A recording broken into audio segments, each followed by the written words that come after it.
126వ కీర్తన మనకు నెరవేరదనుకున్నారా? మన నోటి నిండా నవ్వు ఇప్పుడు లేదు, ఎన్నో సంవత్సరాలుగా లేదు. దుఃఖమే, నిందే, అవమానమే, శ్రమే, పోరాటమే, బలహీనతమే, పడి లేవడమే బతుకు. Monday welcome. నోటి నిండా నవ్వు ఉంటుందట. సంతోషంతో పనులు మోసుకొస్తున్నావా? అదో వస్తుంది.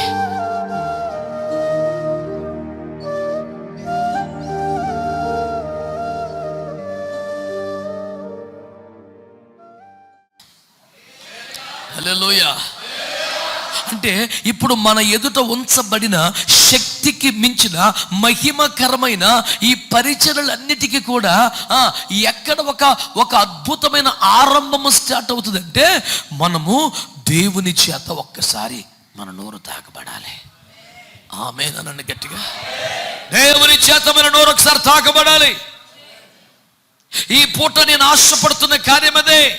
నీ నోరు, నా నోరు, మన ఎదుట ఉంచబడ్డ పరిచర్యలన్నీ కూడా దేవుని అంచనాల మేరకు నెరవేర్చి ముగించి దేవుని మహిమపరచుటకు సారిపోవునట్లుగా మన నోరు తాకబడాలి.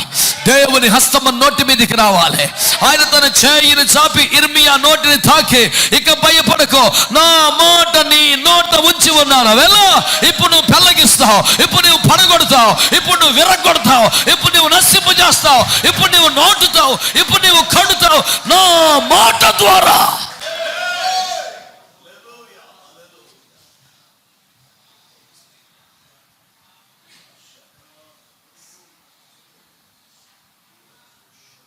వాక్చాతుర్యాన్ని బట్టి, అనుభవాన్ని బట్టి, చదువును బట్టి, కని విన్న సంగతులను బట్టి, చదువుకుంటూ ఉండగా నీకు వచ్చిన అవగాహనను బట్టి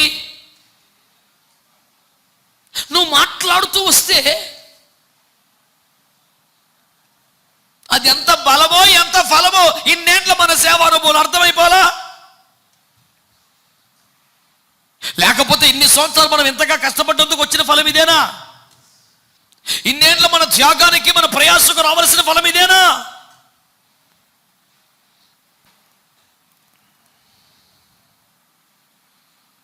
జరగాల్సింది ఏంటో తెలుసా? మన నోరు తాకబడాలి. మన నోరు తాకబడాలి. మన మోకాల మీద పడితే, కన్నీరు గారిస్తే, ప్రభువుకు అప్పగించుకుంటే, ఏమీ లేదో, ఏది వల్ల కాదో ఒప్పుకోగలిగితే ఒక్కసారి దేవుడు మన నోటిని తాకే, ఇదిగో ఈ మాట నీ నోట పెట్టాను, ఇల్లు. ఒక్క మాట మనం నమ్మాలి, నోటితో ఒప్పుకోవాలి. నా ఎదుట ఉంచబడిన మహిమ కలిగిన సేవంతా చేసి ముగించి దేవుని మహిమ పరుచుటకు దేవుడు ఒక్క మాట నా నోట పెడితే సరిపోద్ది. దేవుడు ఒక్క మాట నా నోట పెడితే సరిపోద్ది. దేవుడు ఒక్క మాట నా నోట ఉంచి పంపితే సరిపోద్ది. నేను ఆ కార్యమంతా చేయగలుగుతాను అని ఒక విశ్వాసము, ఒప్పుకోలు ఈ పూట మనకు రావాలి. ఒక్కసారి తాగాడా, దట్స్ ఆల్.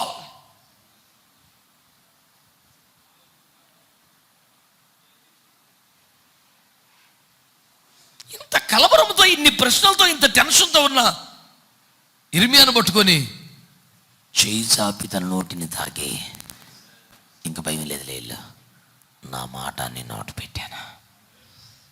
నేను అంటున్నాను, దేవుడు ఒక స్పష్టమైన మాట చెబితే, మన నోట ఒక మాట ఉంచితే ధైర్యంగా ఎంత వైరుకైనా వెళ్ళచ్చు.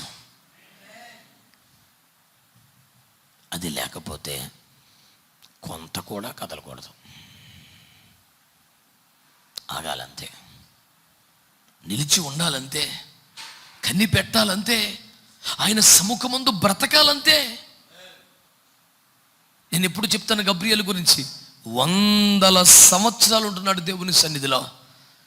300 సంవత్సరాలకో 400 సంవత్సరాలకి ఎప్పుడో ఒకసారి నువ్వు వెళ్ళి పలానా వ్యక్తికి మాట చెప్పంటే అప్పుడు వస్తాడు, ఆ మాట చెప్తాడు, మళ్ళీ వెళ్ళిపోయి అక్కడ కూర్చుంటాడు, అంతే. దేవుడు ఒక మాట ఇచ్చేదాకా కథలని, ఒక మాటతో పంపే వరకు బయలుదేరని, ఆయన సన్నిధిలో ఉండిపోగలిగిన స్థితి వస్తే ఇంక తిరగలేదు. రోజు పరిగెత్తి అరిసిన దానికంట ఆయన పంపినప్పుడు ఒక్క మాట ఆయన చెప్పమని చెప్తే వచ్చే ఫలితం కొన్ని కోట్ల రెట్లు ఎక్కువ ఉంటుంది. మళ్ళీ చెప్తున్నాను, మోషే పరిచర్య ప్రారంభించే నాటికి అతని వయసు 80 సంవత్సరాలు. ఇంకెందుకులేండి, ఇప్పుడు లైఫ్ అంతా వేస్ట్ అయిపోయింది, ఇంకెందుకులే ఎవరన్నా పెట్టుకోండి, వద్దులేండి, ఇంకా ఎందుకు. చిన్నప్పటి నుంచి అమ్మ దీనికోసం పెంచింది. 40 ఏళ్ళు వచ్చాక ఏదో వర్క్ స్టార్ట్ చేద్దాం తయారు చేస్తే కేసులు ఇరుక్కున్నాను, పారిపోయాడికి వచ్చాను, ఎక్కడ గొర్రెలుగా ఇప్పించావు. ఇప్పుడు 80 ఇయర్స్, ఇప్పుడు వెళ్ళమంటున్నావు. మినిస్ట్రీ 80 ఏళ్ళకి మొదలు పెడతావు ఏంటంటే, ఎందుకులేండి. ఒక్క రాత్రి 30 లక్షల మందిని బయటికి తెచ్చాడు. ఈ పాటికే స్టార్ట్ అయిపోవాలి, ఈ పాటికే జరిగిపోవాలి, ఈ పాటికే బేబత్సం అయిపోవాలి, ఇంకా లేట్ అయిపోతుంది. Okay, no problem. నువ్వు తిని పడుకుంటున్నావా, కనిపెడుతున్నావా అన్నది ఒకటే సమస్య. నువ్వు తిని పడుకుని తిరిగే రకం అయితే వేస్ట్ అయిపోతున్నట్టే. నువ్వు ఆయన సమ్ముకుందు ప్రతి రాత్రి ప్రతి పగలు ఒక ఆకలి కలిగి, ప్రభువా నీ కొరకే వచ్చానుగయ్యా, నీ సేవ కొరకే పిలువబడ్డానుగా, ఇంతవరకు ఏ కార్యం జరగలేదు, ఒక జనమును నీ వద్దకు తేలేదు, ఒక సంఘము నీ కొరకు కట్టలేదు, నా వలన నీ రాజ్యానికి మేలు కలిగే పని ఏమి జరగలేదు. అయ్యా నన్ను కనికరించయ్యా, అయ్యా నన్ను జ్ఞాపకం చేసుకో అయ్యా, నన్ను కూడా వాడుకో అయ్యా, నా ద్వారా చెయ్యను ఉద్దేశించిన కార్యమంతా ఆరంభించు ప్రభు అని ఎవడు ఆర్పలేని ఒక దుఃఖము మంట నీలో ఉంటే మాత్రం నువ్వు ఇక దిగులు పడవలసిన పని లేదు. ఎన్ని ఏండ్లుగా జరగాల్సిన పనిని ఒక్క సెకండ్లో ప్రభు జరిగించేస్తాడు. విశ్వసించిన వారు స్తోత్రం చెప్పండి. ఒకవేళ నువ్వు ఈ ఆరాటం ఈ మంట లేని వాడివైతే, బ్రతుకు తెరువు ఉంది కదా, సాగుతోంది కదా, ఏదో ఆహారం ఉంది కదా, పరువు మర్యాదలు ఉన్నాయి కదా, గౌరవ మర్యాదలు ఉన్నాయి కదా అని బ్రతికేస్తుంటే మాత్రం నువ్వు డేంజర్ జోన్లో ఉన్నట్లు లెక్క. దేవుడు నిన్ను పక్కన పెట్టేస్తే నీ పరిస్థితి ఎంత ఘోరం. పక్కన పెట్టవేయబడినటువంటి సౌలు కానీ, వష్టి కానీ, లోతు కానీ, మరి అన్నటికీ ఇస్కరియోతు కానీ దేవునికి మహిమకరం కానీ, తమ వ్యక్తిగత బతుకు కూడా దేవునికరం కానీ లేరు అన్న సత్యాన్ని నేను మరలా జ్ఞాపకం చేయాల్సి వస్తుందా? అవసరమా? అసలు వద్దండి, వద్దండి. దేవుని ఏర్పాట్లో ఉన్నవాడు 80 సంవత్సరాలు వెయిట్ చేయవలసి వచ్చిన పని జరిగి తీరుద్ది. ఒక గడి ఆలస్యమైతే అయ్యిందిలే, నువ్వు తప్పిపోకుండా చూడు, సుఖానికి అలవాటు పడకుండా చూడు, తిండికి తిరుగుడికి అలవాటు పడకుండా చూడు, కనిపెట్టుకోవటం మానకో, ఎదురు చూడటం మానకో, ఏదో ఒక క్షణమున ఒక అద్భుతం జరిగిపోతుంది. దేవునికి స్తోత్రం కలుగునగాక. ఇన్ని సంవత్సరాల నిరీక్షణ నెరవేరిపోయిందన్నటువంటి కలగంటి నను కొంటినే కలలో కంటినే అలా మురిసిపోవటమే నీ వంతు ఉద్దేగా. నీ కనులు 2 సముద్రాలు చిరిపోతుంటే, నువ్వు పక్కన నిలబడి చూస్తుంటే సమూహాలు దాటిపోతుంటే, నువ్వు కల్లారు చూస్తుంటే ఐగుప్తు సేనలు మునిగిపోతుంటే, ఇలాంటి పాటలు పాడుకో ఏం చేస్తావు? ఏ జయ గీతము మనసారా పాడుకోవలసిన రోజు ఒకటి వస్తుంది. దేవుని బిడ్డలారా స్తోత్రం చెప్పండి గట్టిగా. ఈ దినము కొరికే కదా నేను ఎదురు చూశాను ప్రభా. ఎవరు పాడని గీతములు పాడే ఒక మధుర గడ్య నీకు రాబోతుంది. దేవునికి మహిమ కలుగును గాక. మళ్ళీ చెప్తున్నా, నువ్వు కనిపెడుతున్న వాడివైతే, నువ్వు మోకరించిన వాడైతే, దర్శనాన్ని మర్చిపోని వాడివైతే, పిలుపును మర్చిపోకపోతే, నీలో సుఖం రాకపోతే, నీలో మంట ఉంటే, అయ్యా నాకు ఆశ ఉంది, నాకు ఆసక్తి ఉంది, నాకు భారం ఉంది, కానీ బలం సరిపోట్లా, ధైర్యం సరిపోట్లా, భయంగా ఉంది నాయన, అయ్యో నాకు ఆసక్తి ఉంది కానీ బలం లేదు నాయన అన్న ఏడుపు మంట నీలో ఆరనంత కాలం దిగులు లేదు, టెన్షన్ లేదు. ఇంతవరకు నువ్వు ఒక్కడి కూడా బ్యాప్టిజం ఇవ్వకపోయినా టెన్షన్ లేదు. నేను చెప్తున్నా, రాసి పెట్టుకో. ఒక్కరోజే 30 లక్షలు. ఆమె నన్ను మంచిగా ఒక్కరోజే 30 లక్షలు అంటే ఏంటి సార్ ఆ సేవ? అందరూ మోషేను బట్టి మేఘములోను బాప్తిసం పొందిరి అంటే మోషే ఎంతమంది బాప్తిసాలు ఇచ్చాడు? 30 లక్షలు. పిచ్చి వచ్చేద్ది నాకు. ఊరి బాబు ఇది ఏంటిది? 1 కొరింథీ 10 చదివినప్పుడల్లా బొర్రమెంట్లో బాబు ఏంటి ఒక్కరోజు 30 లక్షల బాప్తిస్మాలా? ప్రపంచంలోని సర్వలోక దైవజనులందరూ ఏకమైతే కూడా రికార్డు బద్దలు కొట్టలేరే అనిపిస్తుంది. దేవునికి స్తోత్రం. అయ్యా స్తోత్రం చెప్పండి. నేను అంటున్నాను, గొర్రెలు కాస్తున్నప్పుడు గొర్రెల్లో సంతోషించిన వాడు కాదు, ఏదో జీవన పద్ధతి దొరికిందిలే అని. అవునా? ఇద్దరు ఇంట్లో ఉన్నప్పుడు ఫోన్లే, అక్కడ బారిపోయించిన ఇక్కడ మంచి షెల్టర్ దొరికిందిలే అన్న సంబరం లేదు. పేనం మీదకి వస్తుంది అనుకుంటే భార్య దొరికిందనే సంబరం లేదు. అన్నీ నామకార్థమే. గుండెల నిండా మంట మాత్రం ఒకటే, నా ప్రజలు విమోచించాలి. ఉగ్గు పాలతో పెంచబడ్డ సత్యం. ఆ ఒక్క దానికోసం ప్యాలెస్ వదిలేసుకున్నాను, సుఖాలు వదిలేసుకున్నాను. నువ్వు రోజు స్నానం చేస్తున్నావు, తింటున్నావు, పడుకుంటున్నావు, లేస్తున్నావు, ఇవన్నీ మామూలే. దాన్ని దేన్ని తప్పుపట్టడం లేదు.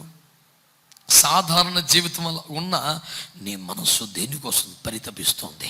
నీ హృదయంలో ఎవడు ఆర్పలేని బడబాగ్ని ఎందుకు మండుతోంది? నువ్వు పడుకున్నా నీ మనసులో ఒక వెలితి దేన్ని తినేస్తుంది?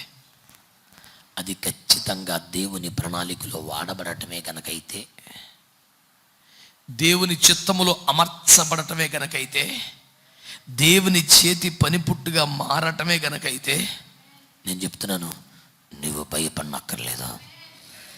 ఒక్క క్షణంలో ఇన్ని సంవత్సరాల లోటు, అరే ప్రభుత్వమే ఎరియర్స్ అన్ని ఒకరోజు ఇచ్చే మూమెంట్ ఉంటే దేవునికి స్తోత్రం చెప్పరే. 5 సంవత్సరాలు 10 సంవత్సరాలు ఎరియర్స్ ఒక్కసారి పడితే ఎంప్లాయీ ముఖం ఎట్ట వెలిగిపోద్ది, దేశ రక్త విజయం. దానికన్నా 1 కోటి రెట్లు సూర్యకాంతి తేజముతో నువ్వు ప్రకాశింపజేసేలాగా దేవుడు చేయగలుగుతాడు. హల్లెలూయా చెప్పండి గట్టిగా, హల్లెలూయా. మా పితరుల దినములు మొదలుకొని వింటూ వచ్చిన కార్యములు యెహోవా మాకు కలుగజేయగా మా కన్నులు ఆశ్చర్యముతో నిండిపోయాయి, ఆనందంతో నిండిపోయింది, మా నోరు నవ్వుతో నిండిపోయింది, కలగన్నట్టుగా ఉంది. 126వ కీర్తన మనకు నెరవేరదనుకున్నారా? మన నోటి నిండా నవ్వు ఇప్పుడు లేదు, ఎన్నో సంవత్సరాలుగా లేదు. దుఃఖమే, నిందే, అవమానమే, శ్రమే, పోరాటమే, బలహీనతమే, పడి లేవడమే బతుకు. వన్ డే విల్ కమ్, నోటి నిండా నవ్వు ఉంటుందట. సంతోషంతో పనులు మోసుకొస్తున్నావా? అదోని వస్తుంది. నీ భుజములు ఎందుకు బలంగా ఉండాలి తెలుసా? నువ్వు సంతోషంగా పనులు మోసుకుని రావాలి. గట్టిగా అమ్మని చెప్పండి. నాన్న, నీ కొరకు నియమించబడ్డ పంట ఎటు పోదు నాన్న, నీ కొరకు నియమించబడ్డ పంట ఎటు పోదు నాన్న. టెన్షన్ పడొద్దు, వ్యర్థ ప్రయత్నాలు చెయ్యొద్దు, మానవ ప్రయత్నాలు చెయ్యొద్దు. నీ బాధో కష్టం ఏదుంటుంది ఆయనకి చెప్పుకో. అయ్యా నేను బాగున్నాయ్యా, నాకు బలం సరిపోవట్లేదు అయ్యా, చాలాసార్లు తీర్మానం చేసుకున్నాను కానీ పడిపోతున్నాను అయ్యా, ప్రార్థన జీవితంలో ఫెయిల్ అయిపోతున్నాను అయ్యా. నేను ఆ మధ్య ఒక కవిత రాశాను, అది రెడీగా నా దగ్గర లేదు, మొత్తం గుర్తులేదు, కానీ అది ఉంటే బాగుండేది. అందులో ఏమన్నానంటే, నాలో లోపములు ఉన్న మాట నిజమే, కానీ నిన్ను ప్రేమించే విషయంలో మాత్రం నేను అందరికంటే ముందే ఉన్నాను. నేను అనుకున్న గమ్యానికి చేరలేదన్న మాట నిజమే, కానీ ప్రయత్నం మాత్రం ఒక్కరోజు కూడా ఆపలేదు. నీ అంచనాలకు చేరలేదన్న మాట నిజమే, కానీ గురి పెట్టుకునే ప్రయాసపడుతున్నాను. ఇలాంటి 1 కిలోమీటర్ రాశాను నేను. నిజం బిడ్డలారా, మీ అందరి కొరకు ప్రభు నాకు ఆ మాటలు ఇచ్చాడని నేను నమ్ముతున్నాను. మీ అందరి కొరకు ప్రభు నాకు ఆ మాట ఇచ్చాడు నమ్ముతున్నాను. నేను బాలున్నయ్యా, నా వల్ల కాదయ్యా, ఏకంగా అంత పెద్ద మినిస్ట్రీ అప్పగించే బాబు, నా వల్ల కాదు బాబు. ఒక్కసారి నోటిని తాకి ఎలా, ఇంత సింపుల్ ఆ మినిస్ట్రీ? అవును, కానీ ఆయన తాకటం అంత సింపుల్ కాదు. తాకితే సింపులే, ఆయన తాకడం అంత సింపుల్ కాదు. దాటిపోవచ్చున్న దేవుడు ఆకడం అంత సింపుల్ కాదు. నిలిచి నిన్ను పిలవడం అంత సింపుల్ కాదు. నిన్ను తాకడం అంత సింపుల్ కాదు. దాని కొరకే నువ్వు రోడ్డు పక్కన గుడ్డోళ్ళలాగా, ఇదే చివరి అవకాశం లాగా, ఎవడో అరిచినా పట్టించుకోనంతగా, ఎవడు ఊరుకోబెట్టిన ఆగనంతగా ఒక మానని రోదన నీలో నుంచి ప్రభు సముఖానికి వస్తూనే ఉండాలి. వెళ్ళిపోయే వాళ్ళు వెళ్ళిపోతున్నారు, నడిచే వాళ్ళు నడుస్తున్నారు, తినేవాళ్ళు తింటున్నారు, ఎగతాళి చేసేవాళ్ళు ఎగతాళి చేస్తున్నారు, తిట్టేవాళ్ళు తిడుతున్నారు, ఊరుకోబెట్టేవాళ్ళు ఊరుకోబెడుతున్నారు, ఆయన వస్త్రపు చెంగును ముట్టుకునే వాళ్ళు ముట్టుకున్నారు. ఎవడు ఏడుపాడిది, ఎవడు పన్నాడిది, ఇతను ఏడిపోతుంది. నీ చుట్టూ ప్రపంచం ఏమైపోతున్నా, నీ చుట్టూ జనం ఏమంటున్నా, ఏమైపోతున్నా, ఈ మాట నీలో ఉంటే ఏది ఏది దాటిపోని దేవుడా, నా కనికర సంపన్నుడా, నిత్యము విడనాడవు నీవు, తప్పక దీవిల్తూ. కీర్తనల గ్రంథంలో మాట చదివినప్పుడు, ప్రభువా నువ్వు నిత్యము మమ్మల్ని విడనాడుదువా, మన బొత్తిగా దిగనాడుదువా, లేదు నువ్వు మరలా మమ్మల్ని దర్శించుతావా అన్న మాట చదువుకున్నప్పుడు ప్రభు నాలో ఆ పాటను పుట్టించాడు. దేవునికి మహిమ కలుగునగా. దాటిపోని దేవునికి ఒక స్తోత్రం చెప్పండి. ఆగిపోని కేకలేసే కృప కొరకై స్తోత్రం చెప్పండి. మానని ప్రార్థన ఆత్మ కొరకై స్తోత్రం చెప్పండి. విసుగక ప్రార్థించే కృప కొరకై స్తోత్రం చెప్పండి. మరిచిపోయి ప్రార్థించే కృపకై స్తోత్రం చెప్పండి. ఎవరేమన్నా ప్రార్థన మానని ఒక ఆత్మ కొరకై స్తోత్రం చెప్పండి. వాళ్ళు పెరుగక మొర్ర పెట్టగలిగితే, ఆగక ప్రార్థన చేయగలిగితే, దాటిపోతున్న దేవుని కొరకు అంగలార్పు చేయగలిగితే, యేసు నిలచి వాని పిలచి పులకించిపోద్దు. నాకు ఆ పదాలు చెబితే మరణం ఆపలేకపోయిందండి ఆయన్ని, పాతాళం ఆపలేకపోయింది. ఎవడి తరం కదా ఆపడం? గాలి రెక్కలపై గమనము చేయవాడు ఆయన ఎవడెవడండి ప్రపంచంలో? ఒక గుడ్డడు ఆపేశాడు, వేసి రక్తం ఏం చేయం. ఒక అడుక్కునుడు ఆపేశాడు, వేసి రక్తం ఏం చేయం. మరణానికి దమ్ముందా? సమాధికి దమ్ముందా? పాతాళానికి దమ్ముందా? బండరాయికి దమ్ముందా? పిలాతు పెట్టిన సంఖ్యలకి దమ్ముందా? పెట్టిన బెట్టాలనికి దమ్ముందా? ఎవడికి లేదో. కన్నీరుగా ప్రార్థన చేసి నీకుంది. కొడితే మంచి కొట్ట. అది ఎప్పుడో కాదు ఈ పగలే, అది ఎప్పుడో కాదు ఈ కూడికే.